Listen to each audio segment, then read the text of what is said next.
결혼하기 전에 이거 좀 문제될 것 같은데 라는 약간의 느낌들이 다 있었다니까요. 결혼하면은 달라지겠지, 결혼하기 전이니까 그럴 거야. 절대 나아지지 않습니다.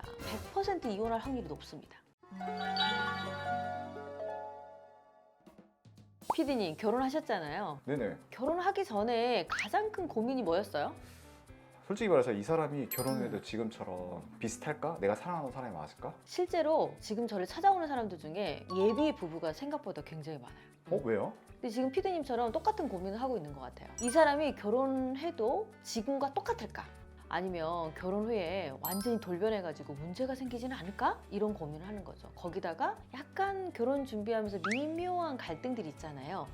이 사람하고 이렇게 감정 싸움하면 결혼 후에 더 싸우는 거 아니야? 이런 고민들을 하게 된다는 거죠. 그러면서 제가 8,000건 이상의 부부 상담을 하면서 깨달은 게 있어요. 부부 갈등을 겪는 분들이, 많은 분들이 찾아오셔서 하는 말들 중에 하나가 결혼하기 전에 이거 좀 문제될 것 같은데 라는 약간의 느낌들이 다 있었다니까요. 그거 없는 경우가 별로 없어. 그런데 그걸 큰일이라고 생각하지 않아. 결혼하면은 달라지겠지, 결혼하기 전이니까 그럴 거야, 이렇게 생각을 한다는 거죠. 자, 이런 내용들이 뭐가 있냐면 약간 책임을 회피하는 경향이 있다거나, 거짓말을 좀 자주 한다거나, 지나치게 자신의 사생활을 좀 가리려고 한다거나. 근데 이게 별거 아닌 것 같아 보이는 행동들이 결혼한 후에는 이게 신뢰를 깨트리는 문제가 되거든요. 큰 문제 하나가 생기면 오히려 해결할 수 있어요. 부부 문제는 작은 문제가 쌓여서 큰 문제가 되는 경우가 많거든요. 근데 이런 작은 것들이 쌓여서 갈등이 깊어지고 그것 때문에 이혼을 해야 되겠다 고민하는 사람들이 생각보다 많습니다. 그래서 오늘은 제가 상담을 하면서 경험을 했던 사례를 바탕으로 여러분에게 얘기를 드리도록 할게요. 결혼 전에 알아야 될 배우자의 문제 행동 4가지를 알려드릴게요. 자, 끝까지 함께 하시면 여러분의 행복한 결혼 생활에 도움이 될 거라고 생각합니다. 첫 번째는요, 책임 회피형 배우자예요. 실제 제가 상담한 사례를 알려드릴게요. 이 부부는 결혼 후에 가사 분담 문제로 엄청 싸웠어요. 결혼하기 전에는 남편이 나는 자취도 오래 해가지고 음식도 잘하고 집안일도 잘해, 그러니까 걱정하지 마, 내가 다 도와주고 잘할 거야. 근데 이때 이 도움이라는 단어부터 우리가 좀 의심을 했어야 되거든요. 아내가 할 일을 도와준다 이런 표현을 하고 있는, 이런 생각을 하고 있는 사람들은 100% 문제가 될 수 있습니다. 왜요? 가정은 서로 부부가 같이 해야 되는 공동체 생활을 하는 공간이잖아요. 이런 남편처럼 이건 내 일이 아니고 너의 일이다 라고 생각 자체를 갖고 있다면 본인이 하면서 생색내는 경우도 굉장히 많고, 나는 이렇게 잘 도와주는 정말 훌륭한 남편이야 라고 생각하는 경우도 있거든요. 당연히 해야 된다고 생각하지 않기 때문에. 자, 질문 하나 할게요, 피디님. 육아는 누구의 일일까요? 일반적으로 아내가 하지 않나요?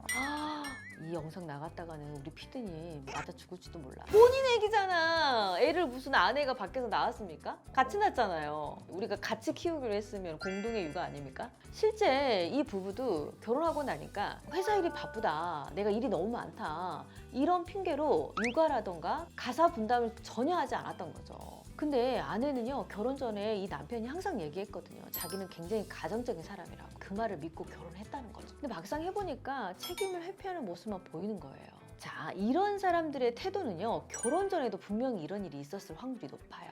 약속을 어기고 항상 변명을 하는 레파토리가 정해져 있다는 거죠. 내가 너무 바빴다, 진짜 오늘 빨리 오려고 했는데 어쩔 수가 없었다, 회사에서 나를 너무 필요로 하잖아, 친구들이 오늘 꼭 나 없으면 안 된다잖아. 그래서 자신의 늦은 행동, 또 자신이 하지 못했던 것들에 대해서 항상 정당화시키는 어떤 이야기가 있어. 근데 이런 사람들은요, 결혼 후에도 태도가 별반 바뀌지 않습니다.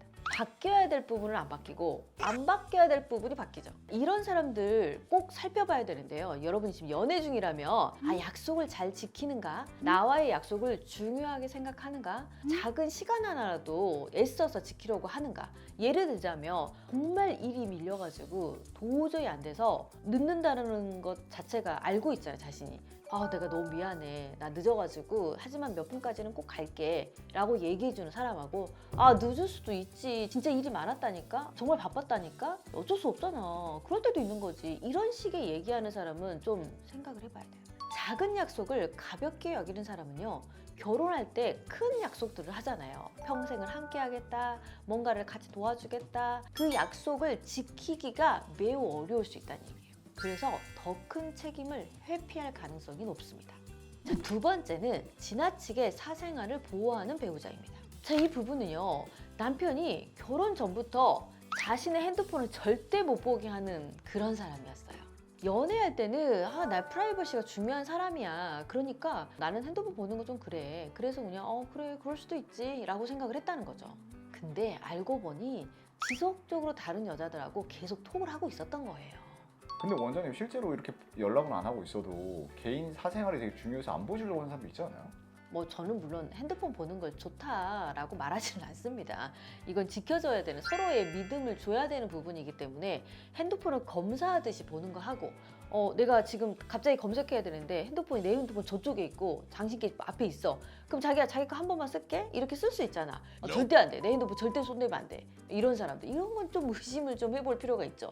잠깐 쓰는 건데 그게 그렇게까지 큰 문제가 되지는 않을 테니까. 근데 이렇게 과도하게 숨기는 사람들은 사생활에 어떤 무언가를 숨기고 있을 가능성이 있다는 거죠. 우리 PD님은 핸드폰 가족에게 보여줘요, 안 보여줘요? 저는 그냥 보라고 하는데요. 아내가 봐요, 안 봐요? 봐요. 뭐 신경 쓰이거나 그러진 않아요? 근데 뭐 신경 쓸 게 없어가지고. 신경 쓰일 게 없어. 오, 훌륭하시네. 이렇게 떳떳하게 보여주면 굳이 볼 이유도 없어지거든요.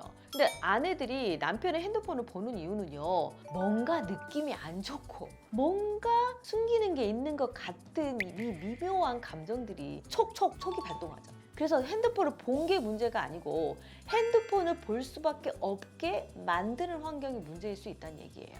근데 이런 일들이 자주 일어나게 되면은 감정적으로 좀 분리가 되겠죠. 마음이 좀 멀어질 수도 있고. 근데 이렇게 과도하게 핸드폰을 숨기는 사람들의 특성 중에 하나는 앞서 말한 것처럼 여자들과의 뭐 톡을 주고받는 거라든가 이런 문제도 있지만 금전적인 문제도 굉장히 많이 있는 경우들이 있어요. 아내 모르게 투자를 했다던가. 근데 이런 분들한테 제가 지금 조언을 좀 해드린다면요, 결혼 전에도 상대방이 이렇게 지나치게 자신의 사생활을 보호한다면 왜 그렇게까지 할까 하고 고민을 좀 해볼 필요가 있어요. 그리고 솔직하게 물어보셔야 됩니다. 뭐라고요? 내 핸드폰은 다 봐도 돼. 당신이 과도하게 숨기면 의심하는 사람이 될 수밖에 없잖아.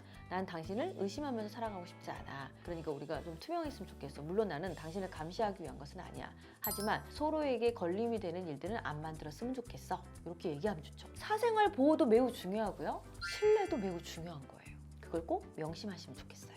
세 번째는 분노 조절에 어려움을 겪는 배우자입니다. 자, 한 아내는요, 결혼하기 전에 이 남편이 화만 나면 벽을 막 때린다던가 물건을 막 던진다던가 이런 모습을 보인 적이 있어요. 그런데 그럼 이런 사람 결혼 왜 했냐? 이 남편이 절대 다시는 그러지 않겠다. 결혼 후에는 내가 그럴 일이 없다 라고 얘기를 했거든요. 그리고 또 결혼하면 나아질 거라는 믿음을 또 갖고 있었어요. 사람 안 바뀐다는 건 다 아는데 맞아요. 왜 이런 실수를 하는 거예요? 그래도 참 희한한 게요, 감정하고요 행동은 좀 분리되어 있는 경우가 있거든요. 내가 이 사람 되게 사랑해. 우리가 날마다 폭력적이면 진작 헤어졌겠죠. 근데 그건 아니야. 어쩌다 한번 일어난 일이라고 생각하거든요. 그래서 그 어쩌다 한 번이 또 내가 환하게 제공했다고 생각하는 경우도 있거든. 내가 잘하면 이 사람이 달라지고 바뀌어질 거야 라고 생각하고 결혼하는 경우들이 있어요. 근데 실제로는 절대 나아지지 않습니다. 그렇게 폭력적인 경향이 있는 사람들하고는 결혼을 하면 안 돼, 애초에. 결국 그러면 이런 폭력적인지 아닌지를 알려면 어떻게 해야 되는 거예요? 결혼하기 전이라면 좀 유심히 관찰을 할 필요가 있어요. 예를 들자면 식당에 같이 갔는데 어떤 식당에서의 갈등 상황이 있을 수 있잖아요. 그럴 때 좀 과하게 대처하는 사람들 있잖아. 음식이 너무 맛이 없어. 우리 PD님은 다음에 안 가면 되잖아, 그지? 유독 거기서 화를 내면서 숟가락을 탁탁 한다던가 자신이 너무 기분 나쁘다라는 것들을 다 티내는 사람들 있잖아요. 그런 것들은 좀 조절을 할 능력이 없는 사람이라고 볼 수 있죠. 이 작은 문제에도 크게 분노하는 사람들이 결혼을 하면 어떻게 될 것 같아요? 그 분노가 누구한테 갈까요? 가족한테 가는 경우가 진짜 많아요. 원래 가정생활을 꾸리다 보면 진짜 작은 갈등들이 엄청 많거든요. 치약을 끝에서 짜느냐 중간에서 짜느냐도 갈등해요, 안 해요? 우리 집 얘기. 그 정도로 작은 일에도 화가 나고 갈등을 할 수 있거든요. 크게 화를 낸다고 그러면 어떻게 될까요? 그게 나 하나 희생하는 걸로 끝날까요? 그렇지 않아요. 여러분이 아이를 낳잖아요. 그럼 우리 아이에게도 화내는 남편을 만날 수 있고 화내는 아빠 밑에서 자란 아이가 생길 수 있어요. 그래서 미리 이런 건 구분을 좀 하는 게 좋습니다. 네 번째는 경제적으로 투명하지 않는 배우자입니다. 실제 부부관계에서요, 경제 문제는 엄청 중요한 문제거든요. 돈이 없어서 싸울까요? 그렇지 않아요. 예전에는 돈이 없어서 먹고 살기가 어려운 문제로 싸우는 경우가 많았는데 요즘은 모르게 투자를 하거나 그리고 가지고 있는 걸 내놓지 않아서 싸우는 경우가 있습니다. 최근에 한 부부가 왔는데 결혼하기 전에 돈이 얼마 있다라고 얘기를 한 거예요. 그래서 그걸 믿고 결혼을 했는데 막상 그 돈의 반이 빚인 거죠. 아니 근데 그걸 왜 모르고 결혼해요? 아니 근데 사람을 믿죠. 통장 까방 얼마 있는지 이러는 사람이 몇 명이나 될 것 같아요. 나 얼마 정도 모아놨어. 직업 있고 몇 년 일했으니까 그 정도 모았겠다 이렇게 생각하죠. 근데 막상 빚을 갖고 있는 사람도 되게 많거든요. 근데 생각보다 많은 분들이 그걸 막 관심 가져가지고 집요하게 얼마 있는지 통장 까방 하는 사람 별로 없거든요. 그것도 배우자가 작정하고 숨기면 어떻게 압니까? 절대 모르지. 그래서 경제적으로 투명한 건요, 결혼 생활의 기본입니다. 이 경제적 문제는요, 단순한 돈 문제가 아니고요, 서로의 신뢰관계를 형성하는 데 엄청 중요한 역할을 해요. 이 재정 문제를 숨기거나 과장하는 사람들은요, 결혼 후에도 중요한 의사소통에서 절대 신뢰를 못 줄 확률이 높습니다. 결혼하기 전에 상대방의 재정 상태를 확실히 확인해 보는 게 매우 중요합니다. 투명하게 서로 공개해야 된다고 생각해요. 빚이 만약에 있다면 그 빚이 왜 졌는지를 꼭 알아내셔야 돼요. 이 빚이 어떤 이유로 생겼는지 솔직하게 얘기하는 게 매우 중요합니다. 부동산에 투자를 했는데 부동산 집값이 좀 떨어졌어. 그럴 수는 있잖아요. 이게 자신의 자산 증식을 위한 거라면 이해가 되지만 도박을 했다던가 돈으로 수습을 했다던가 내가 버는 것보다 너무 과하게 빚을 내서 투자했다. 이건 정말 문제가 있다고 생각해요. 이거 좀 아닌 것 같은데 이런 생각이 들면 그때 좀 생각해봐야 돼. 자, 오늘 우리 행복한 결혼을 위해서 체크리스트 4가지를 알아봤어요. 이거 확인 안 하면요 100% 이혼할 확률이 높습니다. 결혼은요 사랑만으로 절대 유지되지 않습니다. 신뢰, 책임감, 솔직함이 핵심입니다. 자, 방금 말씀드린 4가지 다시 한번 기억하세요. 책임 회피, 과도한 사생활 보호, 분노 조절 문제, 경제적 투명성 부족. 결혼 전에 이게 작은 문제로 보일 수 있지만 이게 큰 갈등으로 이어질 수 있습니다. 그리고 혹시 여러분이 이 상황에 처해 있다면 스스로에게 물어보세요. 이 결혼이 날 행복하게 할 수 있을까? 평생 함께 할 수 있을까? 신중하게 결정했으면 좋겠습니다. 오늘 이 영상으로 여러분의 결혼 생활이 도움이 되셨다면 구독과 좋아요 눌러주시고요. 주변에 비슷한 문제로 고민하시는 분들이 있다면 이 영상을 꼭 공유해주세요. 지금까지 부부의 결사 정다운이었습니다.